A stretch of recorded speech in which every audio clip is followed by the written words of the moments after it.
mga idol.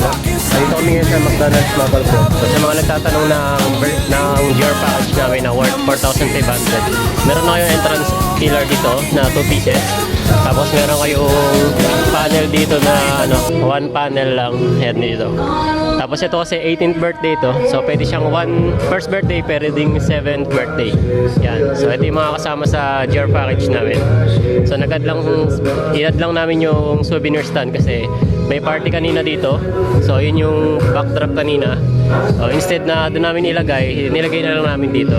So yan yung sa gear package namin. Kaya sa mga gusto mag-inquire, message nyo po ako. Tato Raven Stylist and Oliver Sigara. Salamat!